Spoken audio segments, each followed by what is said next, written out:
Hello plus two बच्चों, कैसे हो? गुड। सो बच्चों, this is my 40th lecture of this crash course, जिसमें मैंने आपके साथ प्रॉमिस किया है कि आपको सारा प्लस टू का syllabus board oriented as well as NEET examination oriented आपके साथ मैं डिस्कस करूंगा। तो दिस इज़ मैंने लास्ट लेक्चर में आपके साथ रे ऑप्टिक्स फिनिश किया। So this is my first lecture on wave optics today. आज आपके साथ मैं वेव ऑप्टिक्स शुरू करूंगा।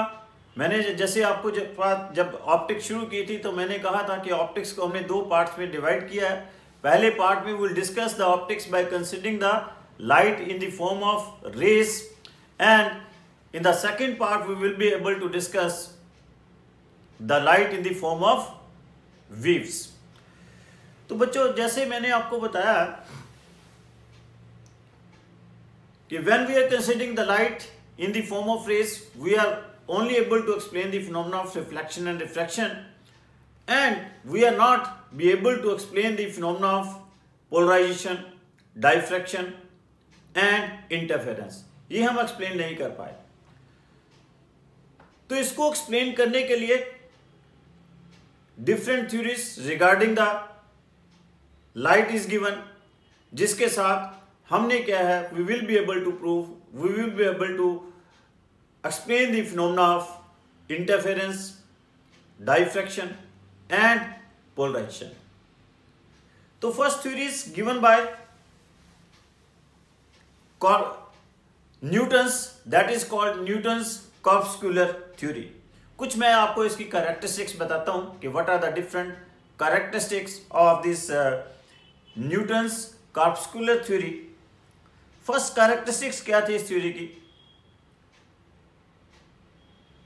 कि light is a very light and elastical particles are being constantly emitted by all luminous bodies, means light sources in all directions, which are known as corpuscles. Means पहला इसका characteristics क्या है कि light consist of very light and elastical particles are being emitted by all luminous bodies in all directions, which are known as corpuscles. Second characteristic क्या है इसकी?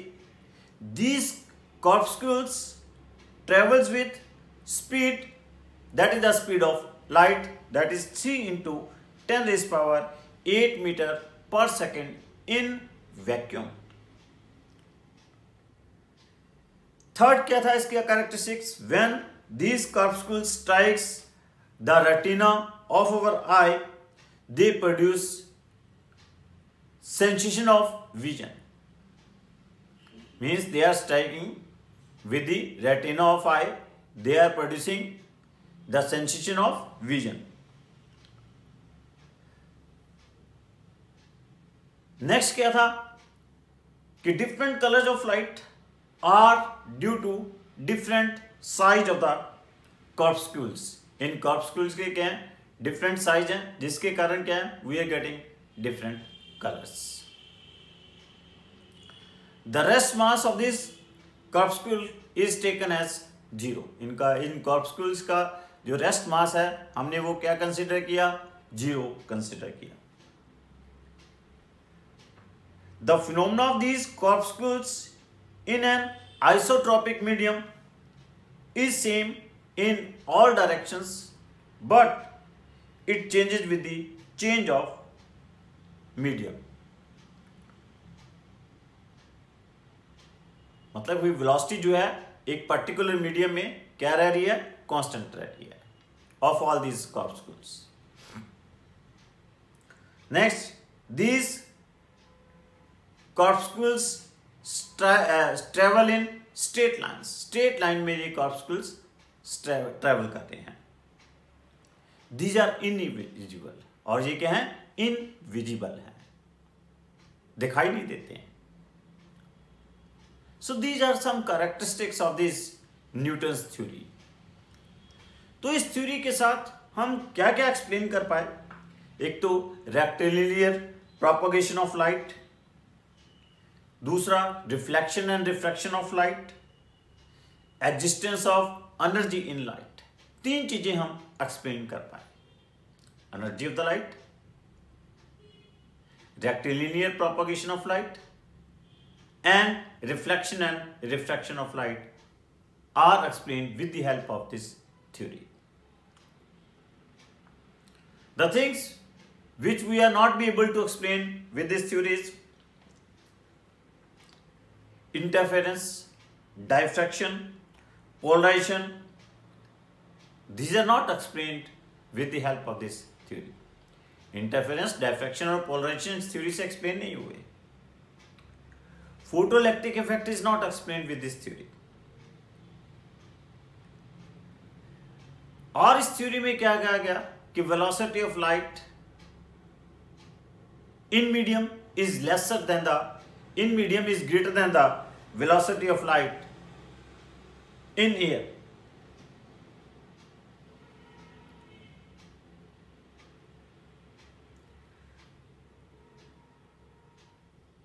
मतलब कि वेलोसिटी ऑफ लाइट एयर में मीडियम से क्यों ज्यादा है, this is not explain with the help of this theory. So these are the three formulas which are not explained by this theory. After that, a theory is given by Huygens, that is the Huygens wave theory of light. This theory is given by Huygens by considering an hypothetical medium known as luminous ether. एक hypothetical medium consider किया गया, ether का एक hypothetical medium consider किया। Ether is that imaginary medium which prevails in all spaces and is isotropic. Ether is that imaginary medium which prevails in all space and is isotropic, perfectly elastic and massless.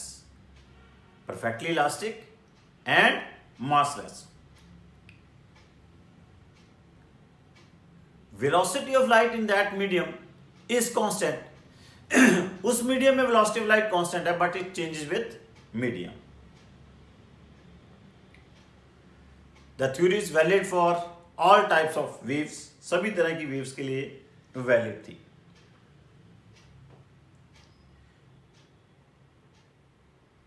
तो इसमें कुछ कहा गया कि कहता है locus of all either particles vibrating in same phase, उनको हमने क्या कॉल कर दिया?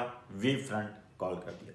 वेव फ्रंट क्या कंसिडर किया गया कि locus of all such particles which are vibrating in same phase. Suppose कर लीजिए ये पार्टिकल है, it is vibrating like this, ये पार्टिकल है, it is vibrating like this, ये पार्टिकल है, it is vibrating like this, ये पार्टिकल है, it is vibrating like this.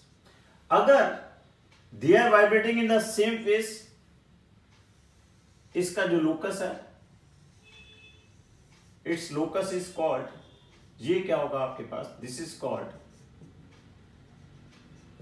Wave front. Locus of all such particles which are vibrating in the same phase is called wave front. When light travels in a medium, then particles of the medium start vibrating and consequently a disturbance is created in that medium.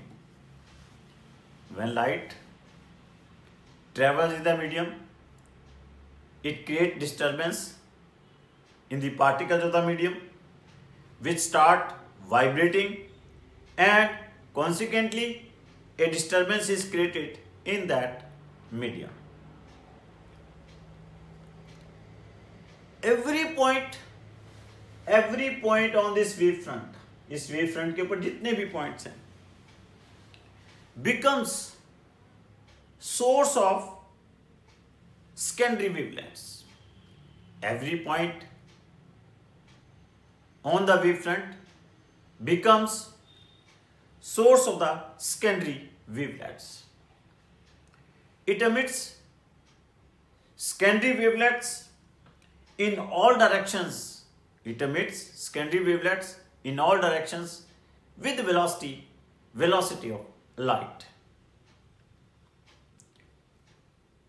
And tangent plane to the secondary wavelets represents the new position of the wavefront.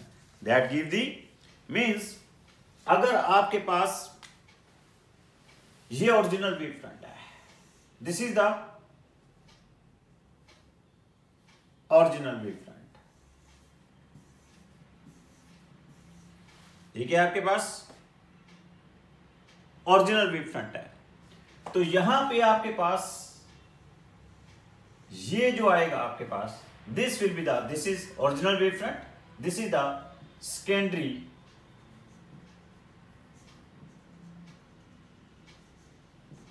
Wavelets. ये आपके पास secondary wavelets है और secondary वेवफ्रंट्स हैं.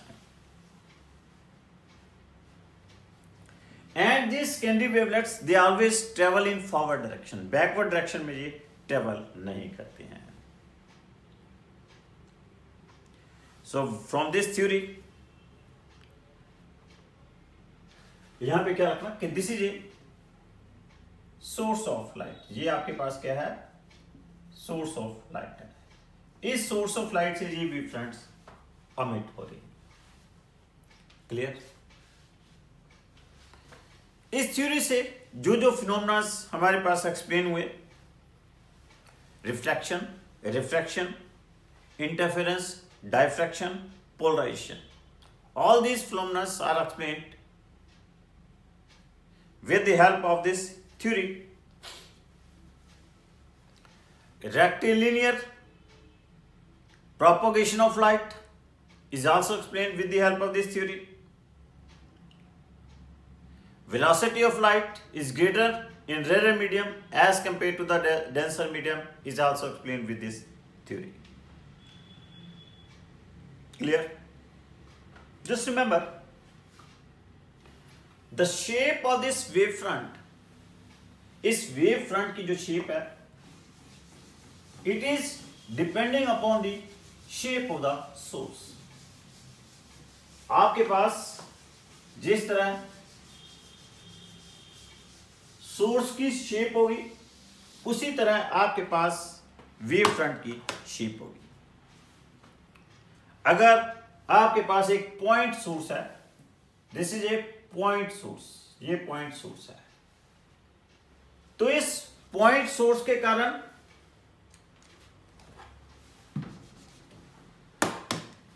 ये ऐसे point source है, इस point source के कारण आपके पास जो वेव फ्रंट्स आएंगे वो स्फेरिकल, ऐसे स्फेरिकल वेव फ्रंट हो गए. अब वेव फ्रंट में क्या है, these are the different rays, जो कि वेव फ्रंट के क्या होती हैं, हमेशा नॉर्मली होती हैं. ये आपके पास रेज है. So this is the shape of A wave front. बहुत अच्छा क्वेश्चन है बच्चों, नीट एग्जामिनेशन में भी आ सकता है. It can be asked what is the shape of the source due to a points of नीचे चॉइसेस दिए सकते हैं. तो क्या होती हैं, स्फेरिकल वेव फ्रंट्स होती हैं. And remember, intensity of this wavefront is inversely proportional to distance square. As intensity is directly proportional to amplitude square, therefore amplitude is inversely proportional to distance of this spherical wavefront. Spherical wavefront का जो amplitude है inversely proportional to distance. जैसे जैसे distance बढ़ता जाएगा, source से increase करता जाएगा, उनका एम्पलीट्यूड डिक्रीज करता जाएगा. ये मैंने क्या लिया था, पॉइंट सोर्स लिया था। This is A point source. Clear? Now अगर आपके पास सिलेंड्रिकल, अगर आपके पास लीनियर सोर्स है, इस तरह से आपके पास क्या है, लीनियर सोर्स है, this is a linear source, ऐसे लीनियर सोर्स है तो उसके कारण आपके पास ऐसे सिलेंड्रिकल वेव फ्रंट सबटेन होगी। Shape of the wave front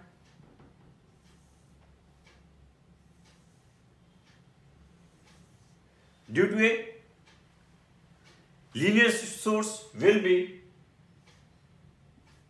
cylindrical wave fronts obtained होगी।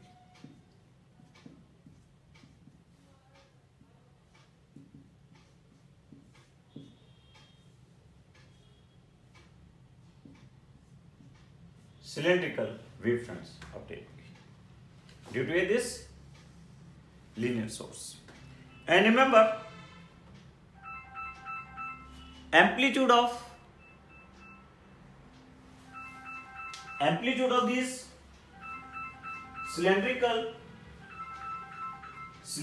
wave front is inversely proportional, intensity is inversely proportional to the distance, and as intensity is directly proportional to amplitude square, therefore their amplitude is inversely proportional to square of the distance.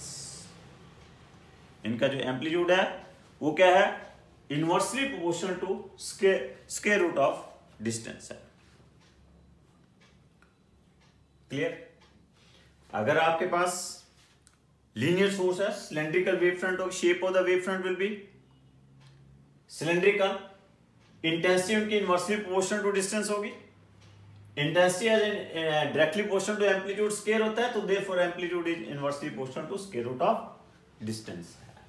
ये छोटी छोटी सी बातें आपको plus one में मैंने आपके साथ हम डिस्कस करते हैं कि जो इंटेंसिटी होती है वेव की, that is directly proportional to amplitude of wave होती है। इंटेंसिटी हमने कैलकुलेट करते हैं वहां पे, what is the intensity of the wave, that is the total energy carried by the wave in unit time in unit area, जिसे हम 2 pi square f square v square rho into f square rho into v लेते हैं। अगर आपके पास एक plane source of light is lying at a very infinite distance, infinite distance के ऊपर पड़ा हुआ है, तो उस समय आपके पास ऐसे प्लेन वेव फ्रंट्स ऑब्टेन होते हैं। Shape of the wave front will be plane, और उनकी इंटेंसिटी जो होती है inversely proportional to independent of distance होती है। As intensity is directly proportional to amplitude square, therefore उनका एम्पलीट्यूड भी क्या है, इनवर्सली प्रोपोर्शनल, एम्पलीट्यूड भी क्या है, इंडिपेंडेंट ऑफ डिस्टेंस है। So this is about the shape of the source of the shape of the wave front। So what I am telling you कि shape of the wave front is only depending upon the shape of the source of light। point source के कारण we are getting the spherical wave front whose amplitude क्या आ रहा है, inversely proportional to distance आ रहा है। and due to a line source we are getting the shape of the wave front is cylindrical, जिसका amplitude क्या आ रहा है, inversely proportional to square root of distance आ रहा है। When source of light is at a very large distance, in that case shape of the wave fronts will be plane wave fronts obtain होते हैं, जिसका amplitude क्या है, independent of distance है।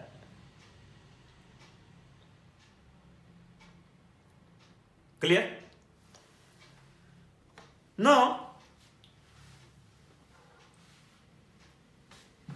what are the different characteristics of these wave fronts?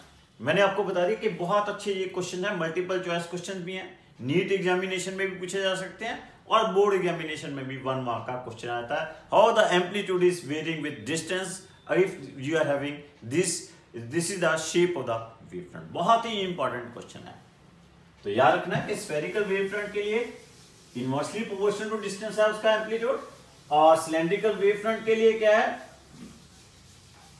Inversely proportional to square root of distance है, और plane wave front के लिए क्या है, उसका जो एम्पलीट्यूड है इंडिपेंडेंट ऑफ डिस्टेंस है। क्लियर? तो what are the different characteristics of wave front? कहता है phase difference between the two various particles on the wave front is 0। दो पार्टिकल्स के बीच में जो वेव फ्रंट फेज डिफरेंस है वो क्या होगा, 0 होगा। These wave fronts travel with speed of light in all directions in an isotropic medium. A point source of light always gives rise to the spherical wavefront in an isotropic medium.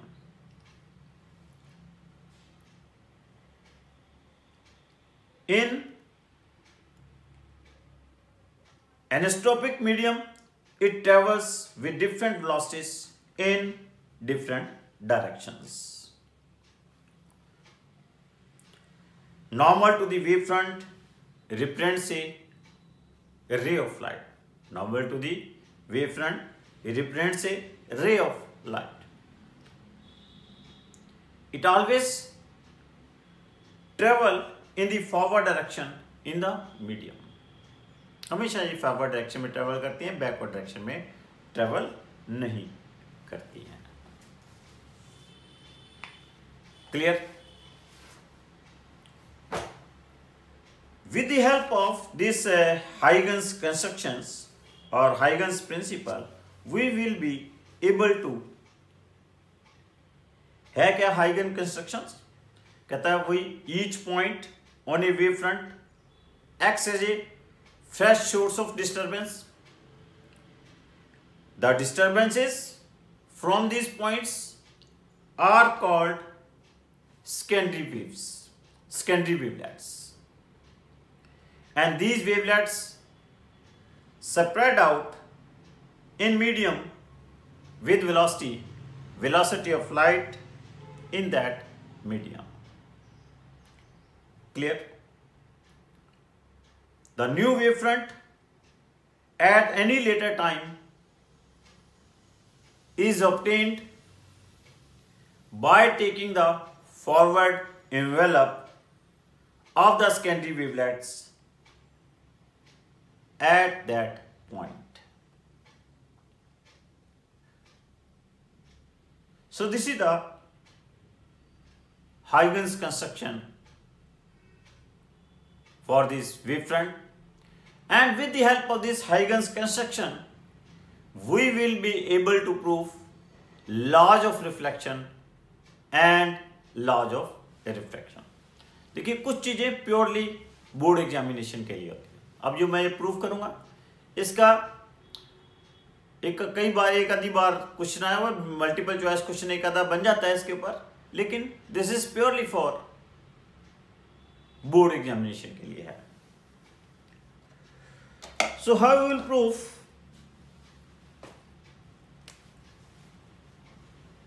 Laws of reflection और laws of refraction with the help of this wave theory or Huygens construction. First we'll prove laws of reflection. क्या proof करेंगे हम? Laws of reflection proof करेंगे by using Huygens construction. कैसे करेंगे laws of reflection proof? Suppose हम एक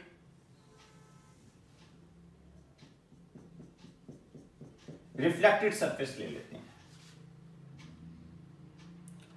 On this reflected surface, we are considering a plane wavefront AB. एक हम plane wavefront AB ले लेते हैं। These are the different rays of this wavefront. This is the first ray and this is the last ray of this wavefront. ये दो हमने first और last rays ली। Now, when this first ray is falling on this reflected surface, suppose it is falling in an angle I, और ये क्या करगी, reflect करगी। अब अभी क्या है, ये first ray of this wave front, plane wave front A B, ये क्या करगी, फर्स्ट रे रिफ्लेक्ट करगी, लेकिन लास्ट रे अभी रिफ्लेक्टेड सरफेस के ऊपर पहुंची नहीं। It is reaching after a distance, travelling a distance B N, इसे हम क्या कह लें, बी सी कह लें। Now how will get the reflected wave front. देखो रिफ्लेक्टेड वेव फ्रंट तब ऑब्टेन होगी जब सारी की सारी rays of the incident plane wave front will strike on the reflected surface. Now what we will do, we will cut a arc from this point A at what distance, whose distance is equal to BC, जिसका distance किसके बराबर है, BC के बराबर है। P point के ऊपर arc cut कर लेंगे। यहां पे आपके पास एक टेंजेंट ड्रॉ करेंगे joining to this point C, joining to this point सी,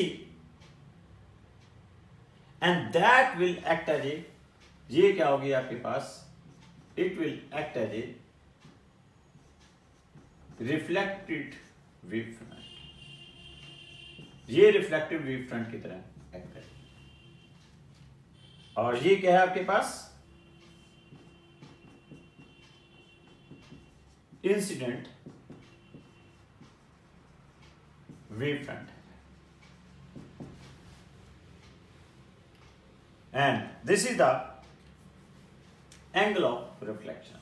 अब अगर बोर्ड एग्जामिनेशन में आपके पास क्वेश्चन आया था कि proof laws of reflection by using Huygens theory, तो आपको लिखना होगा कि let us consider a wave front A B is falling on a reflected surface with an angle I. Now the reflected wave front is obtained when the last ray of this incident wave front is striking on the reflected surface.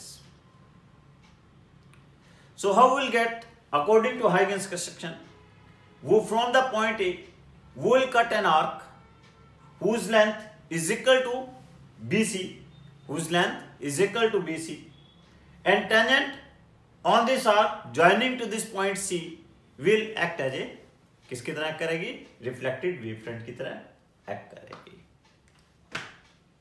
Clear. Now अब देखिए in triangle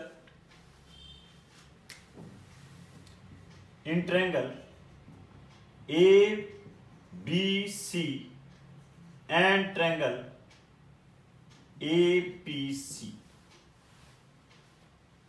clear. क्या है, ए सी क्या है, common side है, और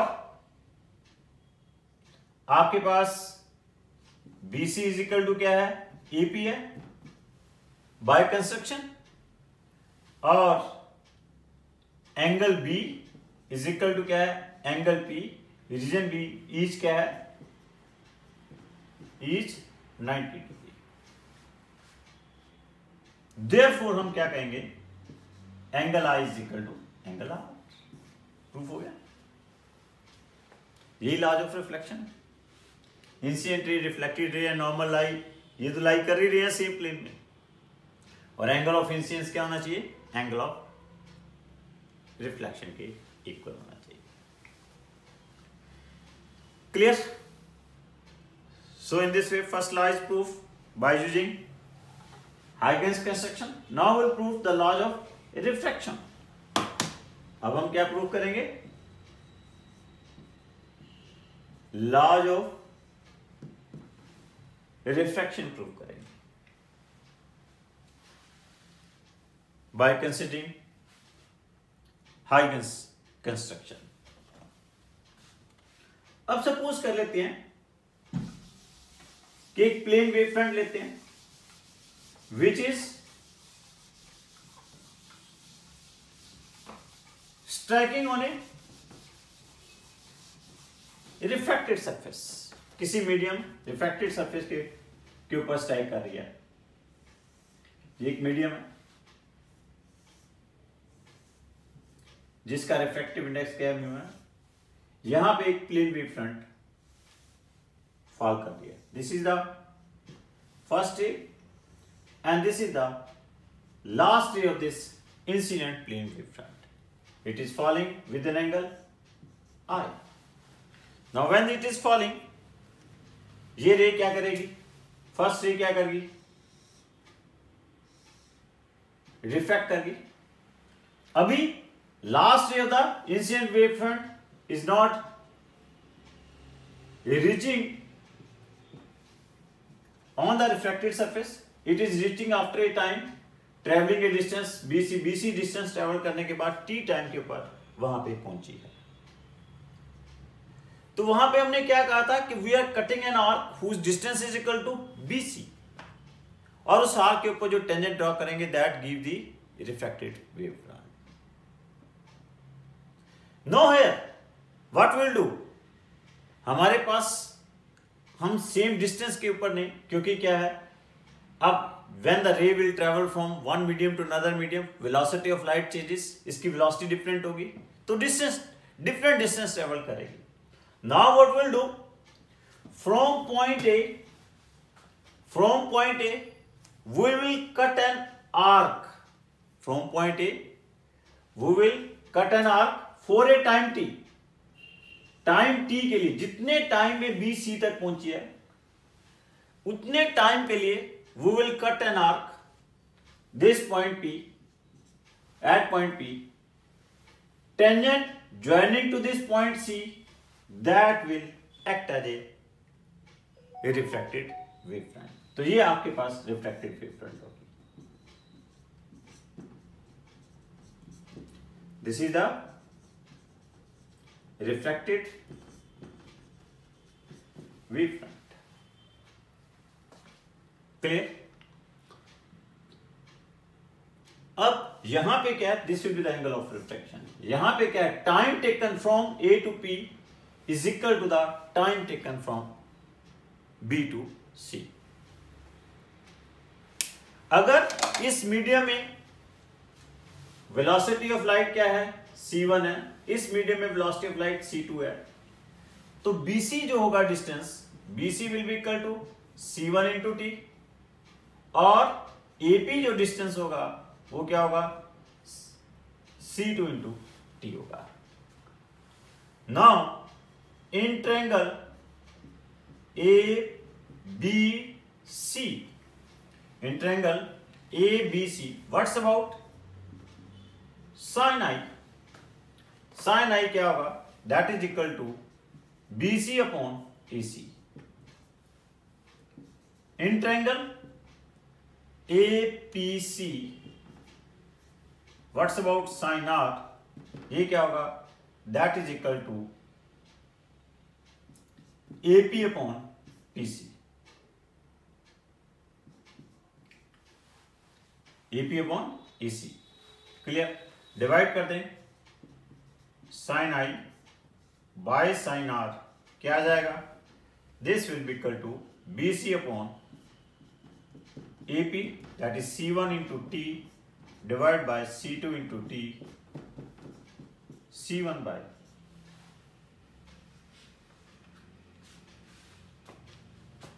what is this? This is the Snell's law. These are the laws of refraction. In this way, by using Huygens theory, we are proving the laws of refraction.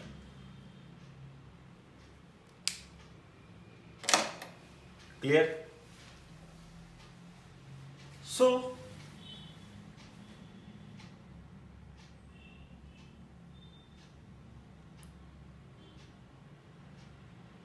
different laws means law of reflection and law of refraction we have proved by using this Huygens theory. Clear? तो ये board examination में आपके पास question आ सकता है.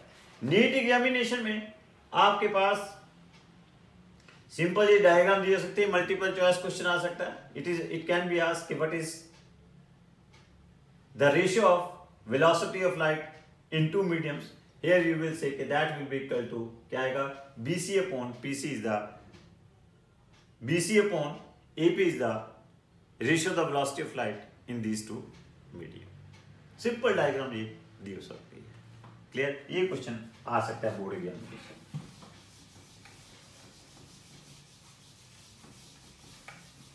So this is about Huygens construction, and based upon this Huygens construction we have proved laws of reflection and refraction. Now what is the principle of superposition of waves? वैसे ये topic हम +1 में भी discuss करते हैं. Principle of superposition of waves.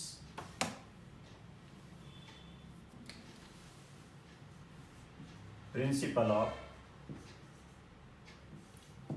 superposition of waves. What is this principle of superposition of waves? क्या चीज है? कहता है if there are number of waves traveling in the same medium, in that case these waves superimpose on each other. These waves superimpose on each other. Then displacement of the resultant wave is equal to the vector sum of their individual displacements. अगर आपके पास different waves हैं, उनकी displacements क्या हैं? y1, y2, y3, dash dash yn है. Then displacement of the resultant wave क्या आ जाएगा? y is equal to y1 vector plus y2 vector plus y3 vector dash dash plus. This is the displacement of the resultant waves. When these waves superimpose, different types of phenomena take place, but here we will discuss only the phenomena of interference. हम सिर्फ interference यहाँ पे discuss करेंगे. What is interference? Interference क्या होती है?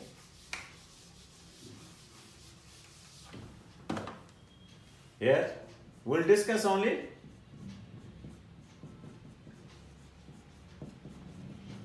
interference. What is interference? When two waves traveling in the same medium, in the same directions, having same frequency, same velocity, in that case, देखो same medium में velocity तो same होगी. In the same direction, having same frequency, superimpose on each other. In that case, these two waves will redistribute their energies. जब ये दोनों waves superimpose करेंगी तो ये अपनी एनर्जीज को सुपर इम्पोज कर लेंगी. इनकी एनर्जीज क्या हो जाएंगी? ये इनके when they will superimpose they will redistribute their energies. ये अपनी एनर्जीज रीडिस्ट्रीब्यूट कर लेंगी. And what happen? What will happen कि when they are redistributing their energies, at some points their energy become maximum, at some points their energy become minimum. When they will interfere, they will redistribute their energies, and at some points their energy become maximum. That is called constructive interference, and at some points their energy become minimum. That is called destructive interference. This constructive interference will take place where crest superimpose on crest and trough superimpose on trough. And destructive interference will take place when crest superimpose on trough and trough superimpose on crest. वहां पे destructive interference होगी. In constructive interference, amplitude of the resultant wave become maximum, and in destructive interference amplitude of the resultant wave become minimum. In constructive interference, bright fringes are formed, and in destructive interference, dark fringes are formed. In constructive interference, bright fringes are formed, and in destructive interference, dark fringes are formed. Clear? So एक बार फिर सुन लीजिए. When two waves are traveling in the same direction of same frequency, superimpose on each other, interference take place. They will redistribute in the interference. They will redistribute their energies. At some points, energy become maximum. At some points, their energy become minimum. The points where energy become maximum, that is called constructive interference. Amplitude become maximum at those points, and at those points, bright fringes are formed, and it happens when crest superimpose on crest or trough superimpose on trough. And the points where the energy become minimum, that is called destructive interference, and at those points amplitude become minimum. At those points dark fringes are formed, and amplitude at those points become minimum. Clear? Now let us consider the equation of two waves which are interfering. One is y1 is equal to a1 sine omega t. As you know, this is the equation of a wave. A wave की equation है. y1 is equal to a1 sine omega t minus kx, और जो second equation है that is y2 is equal to a2 sine omega t minus kx plus 5. Now these are the two waves which are interfering, having their amplitude a1 and a2. Phi is the phase difference between these two waves. इन दोनों waves के बीच में क्या है? Phi क्या है? phase difference है. This is very important. ये जो होता है किसी भी वेव का जो ट्रिग्नोमेट्रिक फंक्शन के साथ जो एंगल दिया होता है, this is called the phase of any wave. इस वेव का फेज कितना है? Omega t minus k x. इस वेव का फेज कितना है? Omega t minus k x plus 5. तो दोनों का फेज डिफरेंस कितना है? 5. 5 is the phase difference between the two waves which are interfering. Now here y is equal to क्या होगा? y1 प्लस y2, और y इज इक्वल टू क्या आ जाएगा? a1 sine omega t minus k x plus a2 sine omega t minus k x plus 5. Clear? ना अगर हम इसको सिंप्लीफाई करेंगे, we shall get resultant equation क्या आ जाएगा इंटरफेरेंस की? That is under root of a1 square plus a2 square plus 2a1 a2 cos 5 into sine omega t minus k x plus 5 naught. This under root of a1 square plus a2 square plus 2a1 a2 cos 5,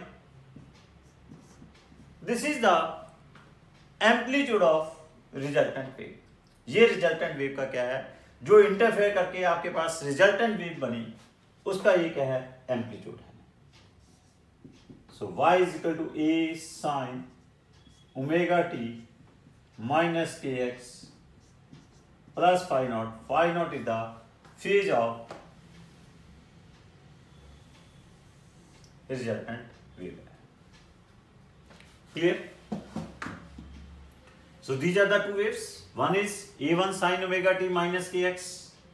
Another is a2 sine omega t minus kx plus 5. These two waves which are having the phase difference of 5, their amplitudes are a1 and a2 are interfering, and interfere करके आपके पास जो resultant wave बन गई y is equal to capital A sine omega t minus kx plus 5 naught. where capital is the amplitude of resultant wave है, that is equal to under root of a1 square plus a2 square plus 2a1 a2 cos phi है. Now as intensity of wave is directly proportional to amplitude square, if I1 and I2 are the intensity of each wave, then intensity of resultant wave क्या आ जाएगा, I1 plus I2 plus twice of under root of I1 I2 cos phi. This is the intensity of resultant wave. Clear? Now as for constructive interference,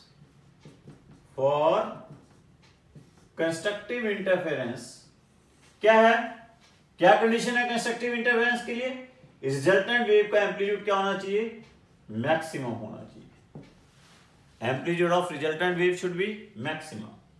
तो मतलब ये आपके पास ए maximum होना चाहिए. ए maximum के लिए दिस cos phi क्या होना चाहिए, मैक्सिमम होना चाहिए. और cos phi की मैक्सिमम वैल्यू क्या है, दैट इज क्या होती है, cos phi की मैक्सिमम वैल्यू क्या होती है, +1. अगर cos phi +1 है तो phi की वैल्यू क्या होगी, 2n pi. phi की वैल्यू क्या होगी, 2n pi. मतलब अगर फेज डिफरेंस दो वेव्स में क्या है, 0, 2 pi, 4 pi, 6 pi and so on, क्योंकि हियर n क्या होगा, 0, 1, 2, 3 एंड सो ऑन. अगर ये फेज डिफरेंसेस हैं तो correspondingly you are getting the constructive interference. Just remember there is a relation between the phase difference and path difference. वो क्या होता है, delta x is equal to lambda upon 2 pi into delta phi. अब यहाँ पे delta phi कितना है, 2n पाई, तो ये क्या आएगा, lambda upon 2 pi into 2n पाई, दैट इज इक्वल टू क्या आ जाएगा, n लैम्डा. तो मतलब अगर फेज डिफरेंस 0, 2 पाई, 4 पाई, 6 पाई है और कॉरस्पॉन्डिंग पाथ डिफरेंस क्या होंगे, 0 लैम्डा, 2 लैम्डा, 3 लैम्डा, इन पाथ डिफरेंस के लिए you are getting the constructive interference. यहां पे कंस्ट्रक्टिव इंटरफेरेंस ऑब्टेन होगी. और कंस्ट्रक्टिव इंटरफेरेंस का एम्पलीट्यूड क्या आ जाएगा, मैक्सिमम एम्पलीट्यूड क्या आ जाएगा, cos phi की वैल्यू यहां पे जब 1 सब्स्टिट्यूट करोगे, this becomes a1 plus a2. और मैक्सिमम इंटेंसिटी क्या ऑब्टेन हो जाएगी, I मैक्सिमम क्या हो जाएगा, under root of I1 plus under root of I2 whole square, और that is equal to k a1 plus, this is the maximum intensity.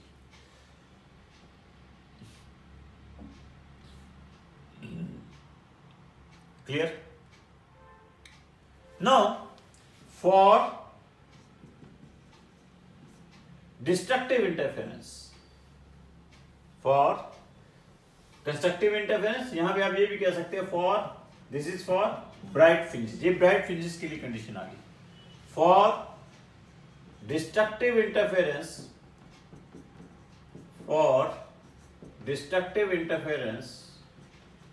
means for dark fringes.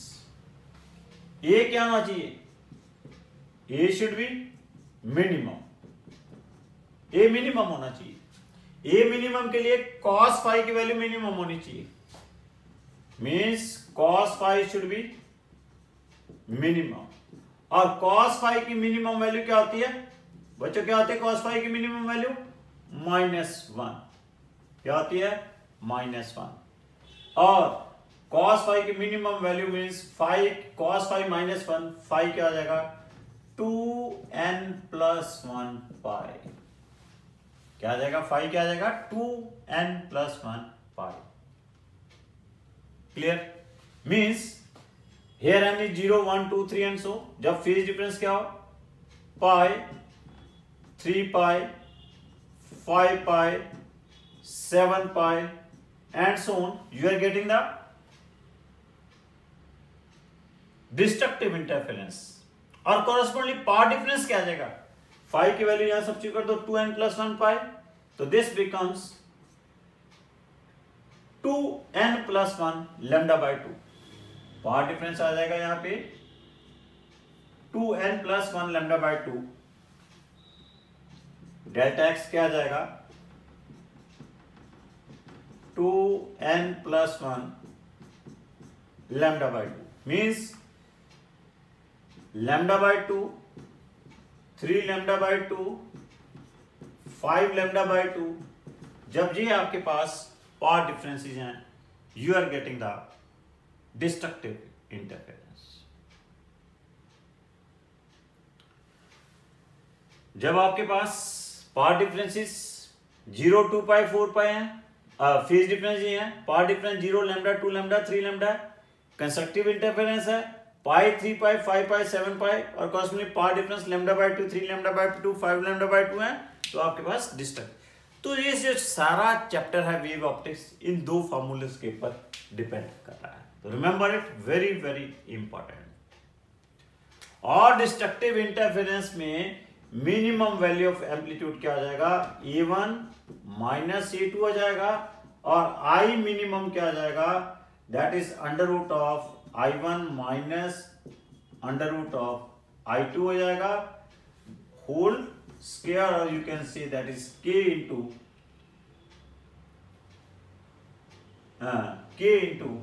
A1 minus A2 whole square.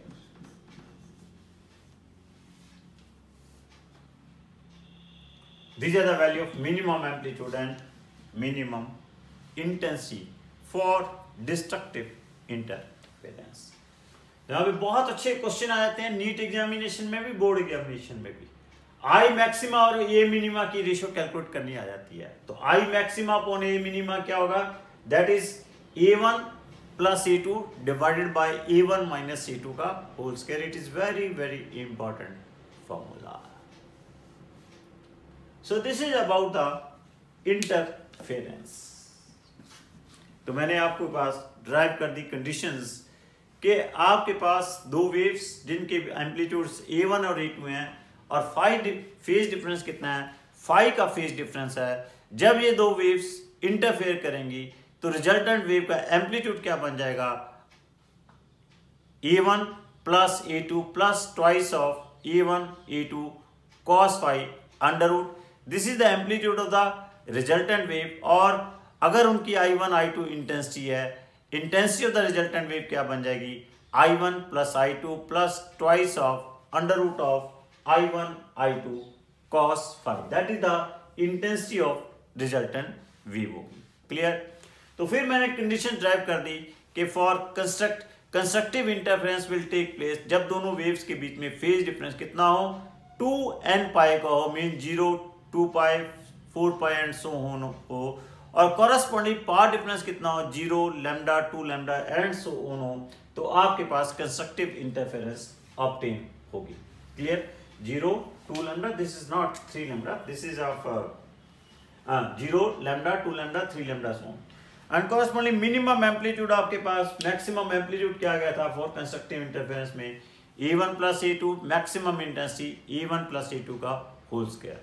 Similarly for destructive interference के लिए दो waves के बीच में phase difference कितना हो, कि जब फेज डिफरेंस दो वेव्स में कितना हो, पाई 3 पाई 5 पाई, मीन्स 2n+1 पाई का फेज डिफरेंस हो, और कॉरेस्पॉन्डिंग पाथ डिफरेंस कितना हो, λ/2 3 λ/2 and so on, means 2n+1 λ/2, then destructive interference will take place. In destructive interference, minimum value of amplitude is A1 minus A2 and minimum intensity is K into A1 minus A2 का whole square होगी। Now यहाँ पे एक term है sustained interference। What is this sustained interference? कहता है अगर आपके पास दो वेव्स इंटरफेयर कर रही हैं, उनके ब्राइट फ्रिंजेस कंप्लीटली ब्राइट हो और डार्क फ्रिंजेस क्या हैं, कंप्लीटली डार्क हो, means bright fringes are not overlapped with the dark fringes, that is called sustained interference. The interference in which bright fringes are completely bright, dark fringes are completely dark, and means bright and dark fringes are not overlapped with each other.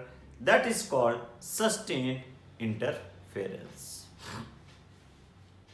मतलब sustained interference के लिए resultant wave का जो maximum amplitude है वो 2a होना चाहिए, means intensity क्या होनी चाहिए, मैक्सिमम इंटेंसिटी 4a स्क्वायर होनी चाहिए, मिनिमम एम्पलीट्यूड क्या होना चाहिए, 0 होना चाहिए, और मिनिमम इंटेंसिटी भी क्या होनी चाहिए, 0 होनी चाहिए. Means the interference in which the bright fringe is completely bright and dark fringe is completely dark, that is called sustained interference. Now here question is कि how we will obtain the sustained interference. पहली तो condition ये है कि sustained interference के लिए जो दो सोर्स हैं जिनसे वेव्स एमिट हो रही हैं उन दोनों के एम्पलीट्यूड्स क्या होने चाहिए, A1 एंड A2 क्या होना चाहिए, इक्वल होना चाहिए. First condition for sustained interference is the two waves which are interfering, their amplitude should be equal. Clear? और आपके पास second condition क्या है, जो दो sources हैं जिनसे ये waves जा रही हैं उन दो sources के बीच में जो distance है that should be very very small. वो क्या होना चाहिए, distance क्या होना चाहिए, कम होना चाहिए. और जिस स्क्रीन के ऊपर ये वेव्स इंटरफेयर कर रही हैं उस स्क्रीन का सोर्सेस से डिस्टेंस क्या होना चाहिए, ज़्यादा होना चाहिए. उस सोर्सेस से डिस्टेंस क्या होना चाहिए, ज़्यादा होना चाहिए. फोर्थ कंडीशन क्या है, आपके पास जो सोर्सेज हैं वो क्या होने चाहिए, कोहेरेंट होने चाहिए. Sources should be coherent. What is the meaning of coherent source? कि कोहेरेंट सोर्स से मतलब है कि आपके पास जब दो वेव्स जिन सोर्स से आपके पास जिन दो सोर्सेज की वेव्स इंटरफेयर कर रही हैं उनके फेज डिफरेंस क्या होना चाहिए, आइदर 0 और it should not very with time. Phase difference जो है वो या तो 0 हो उन दो सोर्सेज की वेव्स का, या इट शुड नॉट वेरी, ये फाई या तो 0 हो और it should not very with time. ऐसे सोर्सेज को हम क्या कहते हैं, कोहेरेंट सोर्सेज कॉल करते हैं. So how these coherent sources are obtained? Coherent sources are obtained by different ways. First one is the Young's double slit experiment, and second is the Fresnel's biprism, and third is the Lloyd's mirror. तो what is the Young's double slit experiment? Young's double slit experiment में हम कैसे coherent sources obtain करते हैं? How coherent sources are obtain in Young's double slit experiment. Young's double slit experiment में हमारे पास क्या है कि we are having a single source. एक ही सोर्स है. इस सोर्स से हम दो स्लिट्स को क्या करवाते हैं, illuminate करवाते हैं. When the two slits are illuminated with a single source, those two slits will also act as a two independent source, and which are the coherent sources. ये आपके पास एक सोर्स है, दिस इज ए सोर्स. इसके सामने हमने क्या कर दिया, now I am telling you about the Young's double slit experiment.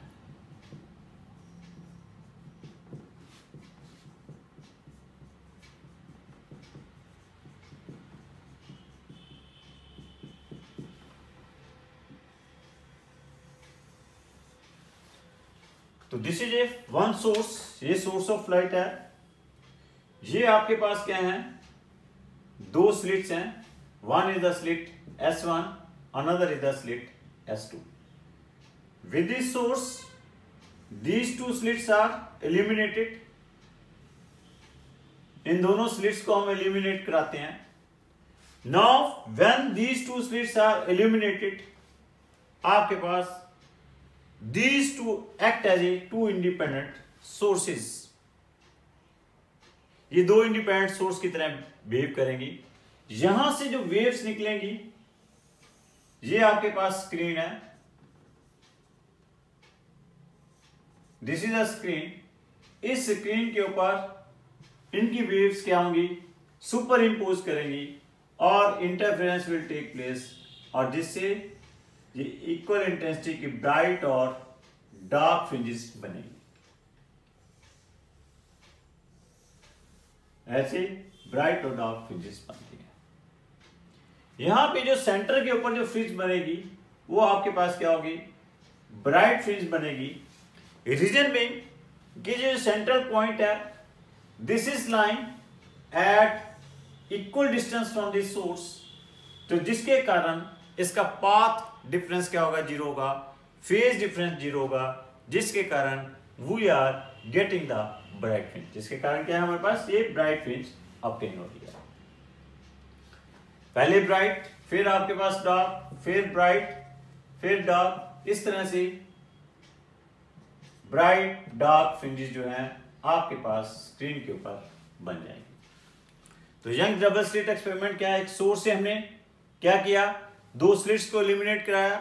When these two slits are eliminated with the help of this source, यहां से जो वेव्स आ रही हैं स्लिट से, they will superimpose, interference will take place, और इस screen के ऊपर आपके पास ब्राइट और डार्क फ्रिंजेस बनेंगी। सपोज कर लीजिए हम कोई भी एक फ्रिंज ले लेते हैं किसी भी डिस्टेंस y के ऊपर, एक कोई भी आपके पास फ्रिंज बन रही है, पता नहीं ये ब्राइट है या डार्क है, और सपोज कर लेते हैं स्लिट्स के बीच में जो डिस्टेंस है वो कितना है, स्मॉल डी है। इस स्क्रीन का इस स्लिट से डिस्टेंस क्या है, कैपिटल डी डिस्टेंस है। अब देखिए इस पॉइंट P के ऊपर ये दो वेव्स इंटरफेयर कर रही हैं, एक S1P है और एक S2P है। S1P और S2P ये दो वेव्स पॉइंट P के ऊपर इंटरफेयर कर रही हैं। इन वेव्स में जो पाथ डिफरेंस आएगा, यहां से अगर हम एक परपेंडिकुलर ड्रॉ करें, S2P प्राइम या S2 से हम S कोई R पॉइंट कर ले, SN, इस पॉइंट को हम N ड्रॉ कर लें, S1 पॉइंट से हम एक पॉइंट ड्रॉ, एक परपेंडिकुलर ड्रॉ करें, कहां पे, S2P के ऊपर। तो ये जो आपके पास S1 के बाद और N के बाद जो distance travelled by the waves होगा वो क्या होगा, इक्वल होगा। तो S2N जो होगा, हियर दिस S2N जो होगा, that is the path difference. ये पाथ डिफरेंस होगा ऑफ टू वेव्स। वो दो वेव्स कौन सी हैं, जो कि कहां पे इंटरफेयर कर रही हैं, पॉइंट P के ऊपर इंटरफेयर कर रही हैं, वो है S1P एंड S2P। S1P और S2P का जो पाथ डिफरेंस है वो कितना है, S2N है, दैट इज डेल्टा X है। अब ये पाथ डिफरेंस कैसे निकालें, अगर ये आपके पास सपोज कर लीजिए ये एंगल क्या है, थीटा है, तो S2N जो आ जाएगा that is equal to, this theta is very very small, this is equal to क्या आएगा, this is equal to d sine theta के बराबर होगा, this is equal to d sine theta, और simply we can write it as d theta भी call कर सकते हैं ऐसे। Clear, as theta is very very small, when theta is very very small, sine theta is nearly equal to tan theta is equal to nearly equal to theta. अगर ये angle theta है तो आपके पास correspondingly ये angle भी क्या होगा, theta ही होगा। तो यहां से भी आपके पास क्या आ जाएगा, दिस जो पाथ डिफरेंस यहां पे आ गया delta x, that is equal to d theta. In this triangle अगर देखें तो थीटा क्या होगा, that is equal to y upon in triangle इस पॉइंट को मैं M पॉइंट कॉल कर लेता हूं, इन ट्रायंगल MPB, थीटा क्या होगा, y अपॉन कैपिटल D होगा, थीटा क्या होगा, y अपॉन कैपिटल T। तो आपके पास पाथ डिफरेंस क्या बन गया, delta x is equal to y small d upon capital T. This is the path difference of two waves which are interfering at point P. वो कौन सी wave है? S1P है और दूसरी क्या है? S2P है. ये दो वेव्स जो P पॉइंट के ऊपर इंटरफेयर कर रही है, इनका पाथ डिफरेंस क्या आ गया? y small d upon capital D आ गया. What is here small d? Small d is the distance between the two sources और we can say two slits जहां से वेव्स एमिट हो रही हैं. कैपिटल D क्या है? Distance between the sources and screen है. Y is the point where these two waves are interfering from the central fringe. इस bright fringe को हम central fringe भी call कर देते हैं. Now for maxima. So this is about the path difference between the two waves. तो बच्चों आज हम यहीं तक ही डिस्कस करेंगे. इससे आगे हम कल कंटिन्यू करेंगे. तो ये सब आपने अच्छी तरह पढ़कर आना है. Clear? Thank you very much बच्चों. इसको अच्छी तरह देख के रहो. मैं फिर बार बार आपको कह रहा हूं कि जितना भी आपने जो भी टॉपिक का पहले किया होता है उसके ऊपर कोई असाइनमेंट, कोई न्यूमेरिकल्स, कुछ भी मल्टीपल चॉइस क्वेश्चन, उनको अच्छी तरह से रिवाइज करते जाओ, जिससे आपका सारा सिलेबस बहुत ही अच्छी तरह से रिवाइज हो जाएगा. Thank you.